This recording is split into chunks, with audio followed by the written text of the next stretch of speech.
Harish Rao mass and class leader, BRS అధినేత, కేసీఆర్ కి మేనల్లుడు. టీఆర్ఎస్ నుంచే హరీష్ రావు పొలిటికల్ కెరియర్ ప్రారంభమైంది. 2004లో తొలిసారి సిద్దిపేట నుంచి ఎమ్మెల్యేగా గెలుపొంది సుమారు 20 ఏళ్లుగా అదే నియోజకవర్గం నుంచి ఆయన విజయ ఢంకా మోగిస్తూనే ఉన్నారు.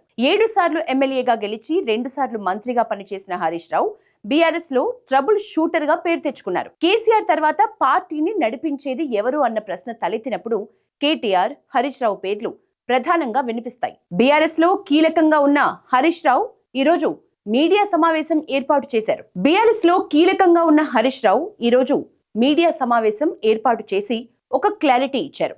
కేటీఆర్ కు పార్టీ పగ్గాలు అప్పగిస్తే తాను స్వాగతిస్తానని చెప్పుకొచ్చారు. బీఆర్ఎస్ పార్టీలో ఎలాంటి విభేదాలు లేవని, అంతా ఒక్కటే అని అన్నారు.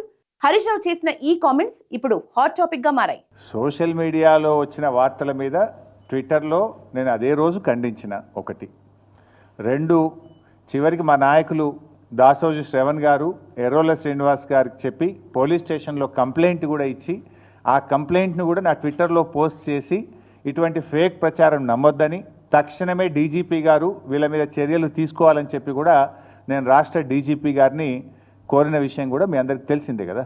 బీఆర్ఎస్ లో విభేదాలు అనే మాట ఇటీవల మరింత స్ట్రాంగ్ గా వినిపిస్తోంది. కేసీఆర్ తర్వాత బీఆర్ఎస్ బాధ్యతల్ని ఎవరు మోస్తారు అనేది ప్రధానంగా నడిచే చర్చ. కేసీఆర్ తనయుడు కేటీఆర్ కు పార్టీ పగ్గాలిస్తారా లేక మేనలుడైన హరీష్ రావు తీసుకుంటారా అనే దానిపై ఎన్నో ఫీలర్స్, రూమర్స్ వచ్చాయి. ఒకవేళ కేటీఆర్ కు పార్టీ బాధ్యతలు అప్పగిస్తే హరీష్ రావు పరిస్థితి ఏంటి? ఆయన మరో పార్టీలోకి వెళ్తారా అనే ఊహాగానాలు మొదలయ్యాయి. ఇటువంటి పరిస్థితుల్లో వీటన్నింటికీ చెక్ పెట్టేందుకు హరీష్ రావు మీడియా సమావేశం ఏర్పాటు చేసినట్లు తెలుస్తోంది. కేటీఆర్ కు బాధ్యతలు అప్పగిస్తే తనకేమీ అభ్యంతరం లేదనే విషయాన్ని హరీష్ రావు తేల్చి చెప్పారు. తమ అధినేత కేసీఆర్ ఆదేశాల్ని పాటిస్తానని ఆయన చెప్పుకొచ్చారు. పార్టీ మార్పుపై వచ్చే తప్పుడు ప్రచారాన్ని నమ్మొద్దని, కేటీఆర్ నాయకత్వంపై అనేక సార్లు నా అభిప్రాయాన్ని చెప్పానని, మా పార్టీలో ఎలాంటి పంచాయతీ లేదని హరీష్ రావు స్పష్టం చేశారు. కేసీఆర్ రాముడైతే తాను హనుమంతుడినంటూ హరీష్ రావు చెప్పటం చూస్తుంటే పార్టీ అధ్యక్షుడి రేసులో ఆయన లేనట్లు క్లారిటీ ఇచ్చేసినట్లే. కేసీఆర్ తర్వాత గులాబీ పార్టీ పగ్గాలు కేటీఆర్ చేతుల్లోకి వెళ్లటం దాదాపు ఖాయమనే సంకేతాల్ని హరీష్ రావు చెప్పకనే చెప్పినట్లు తెలుస్తోంది. నేను చాలా సార్లు కూడా చెప్పాను, మీరందరూ కూడా చూసింటారు. ఒక్కసారి కాదు, కొన్ని 100 సార్లు చెప్పుంటాను.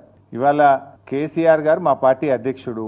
ఆయన యొక్క ఆదేశాలను తూచా తప్పకుండా పాటించే ఒక క్రమశిక్షణ కలిగిన కార్యకర్త హరీష్ రావు అని చెప్పిన. ఇది బహుశా 100 సభల్లో చెప్పినా, టీవీ డిస్కషన్స్ లో చెప్పినా, ప్రెస్ మీట్లలో చెప్పినా, చిట్ చాట్ లో చెప్పినా, అనేక సందర్భాల్లో కూడా చెప్పిన. కేటీఆర్ గారికి నాయకత్వం అప్పచెప్తే స్వాగతిస్తాను, డెఫినెట్ గా ఐ కోఆపరేట్. ఒక కార్యకర్తగా హరీష్ రావు పార్టీ నిర్ణయాన్ని, కేసీఆర్ నిర్ణయాన్ని ఎప్పుడైనా శిరసా వహిస్తాడు తప్ప గీత దాటే వ్యక్తి కాదు. ఇది నా 25 ఏళ్ల రాజకీయ ప్రస్థానం చూపిస్తుంది. 25 ఏళ్ల నుంచి నేను బీఆర్ఎస్ పార్టీలో ఉన్నాను. పార్టీ జెండా పుట్టుక నుంచి ఈ రోజు వరకు కేసీఆర్ గారి అడుగుజాడల్లో వారి సూచనలకు అనుగుణంగా పనిచేసేటువంటి ఒక కార్యకర్తగా హరీష్ రావు పనిచేసిండు, రేపు కూడా చేస్తాడు. ఇదిలా ఉంటే ఈ నెల 1న మేడే రోజున హైదరాబాద్ లో జరిగిన ఓ కార్యక్రమంలో కవిత మాట్లాడుతూ భౌగోళిక తెలంగాణ వచ్చింది, సామాజిక తెలంగాణ రాలేదు అని చెప్పారు. ఈ కామెంట్స్ రాజకీయంగా సొంత పార్టీపైనే విమర్శలకు దారితీశాయి. 10 ఏళ్లు అధికారంలో ఉన్నది బీఆర్ఎస్ఏ కదా అంటూ పొలిటికల్ ప్రత్యర్థులు విమర్శిస్తున్నారు. సొంత పార్టీ పాలన, అందులోనూ తండ్రి కేసీఆర్ సీఎంగా ఉన్నప్పటి ప్రభుత్వంలోని లోపాల్ని ఎత్తి చూపేలా ఆమె కామెంట్స్ ఉండటంతో బీఆర్ఎస్ నేతల్లో గుసగుసలు మొదలయ్యాయి. ఆమె బీఆర్ఎస్ నుంచి వీడి సొంత పార్టీ స్థాపించే ఆలోచనలో ఉన్నారనే ప్రచారం జరిగింది. మరి మేడే రోజున కవిత కామెంట్స్ వెనుక ఏం మతలబుందో తెలియదు కానీ తాజాగా సోమవారం మరోసారి సొంత పార్టీపై కవిత ఫైర్ అయ్యారు. తనపై పార్టీలో కొందరు తప్పుడు ప్రచారం చేస్తున్నారని, 6 నెలలు జైలుకెళ్లి వచ్చినా సరిపోదా, నన్నింకా కష్టపెడతారా అంటూ ఆమె ఆవేదన వ్యక్తం చేశారు. తనను రెచ్చగొడితే స్ట్రాంగ్ రియాక్షన్ ఉంటుందని కవిత వార్నింగ్ ఇచ్చారు. बारे में तो चर्चा बहुत होता जी, ये आज नई बात नहीं है, बहुत सालों से चर्चा चलता मेरे बारे में. నా గురించి రకరకాల కథనాలు వస్తూనే ఉంటాయి, రకరకాల ఆరోపణలు, కుట్రలు అని చెప్పి సోషల్ మీడియా అంతా బాగా నా మీద ప్రేమ అభిమానాన్ని ప్రదర్శిస్తుంటారు. నేను రిక్వెస్ట్ చేసేది ఒకటే, ఇవన్నీ ఎవరు చేస్తున్నారు ఏందో అన్నీ తెలుసు నాకు, కానీ సమయం సందర్భం వచ్చినప్పుడు మాట్లాడతాం.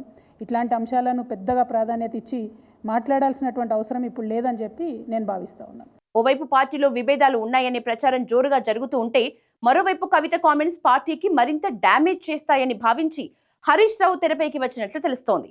పార్టీ పగ్గాల విషయంలో తన వైఖరిని స్పష్టంగా చెప్పడంతో పాటు బీఆర్ఎస్ లో ఎలాంటి వర్గపోరు లేదని ఆయన క్లారిటీ ఇచ్చి వివాదాలకు ఫుల్ స్టాప్ పెట్టినట్లయింది.